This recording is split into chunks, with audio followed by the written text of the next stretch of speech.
আজকের ভিডিওতে আমি পর্তুগাল এবং পর্তুগালের ওয়ার্ক পারমিটের বিভিন্ন তথ্য, কারা কারা ভিসা প্রাপ্ত হলেন, এদের সুসংবাদ নিয়ে এই ভিডিওতে আলোচনা করব। সঙ্গেই থাকুন।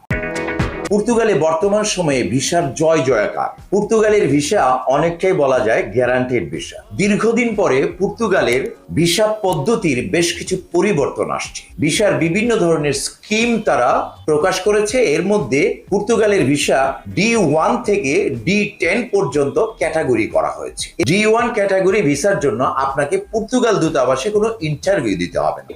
কারা কারা আজকের সৌভাগ্যবান আছেন তাদের নামগুলো এই ভিডিওতে আমি ঘোষণা করব। প্রথমেই আমার হাতে রয়েছেন শাহিন আহমেদ। শাহিন আহমেদকে অনেক অনেক শুভেচ্ছা এবং অভিনন্দন। আপনি পর্তুগালের ওয়ার্ক পারমিট ভিসা লাভ করেছেন।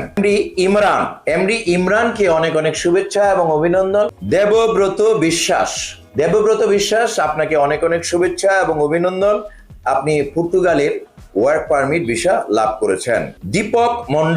দীপক মন্ডলকে অনেক অনেক শুভেচ্ছা এবং অভিনন্দন। আপনি পর্তুগালের ওয়ার্ক পারমিট ভিসা লাভ করেছেন। ইসমাইল হোসেনকে অনেক অনেক শুভেচ্ছা এবং অভিনন্দন। আপনি পর্তুগালের ওয়ার্ক পারমিট ভিসা লাভ করেছেন। বাংলাদেশিরা সাফল্য লাভ করছে, আপনিও এই সাফল্যের যাত্রায় অংশগ্রহণ করতে পারেন।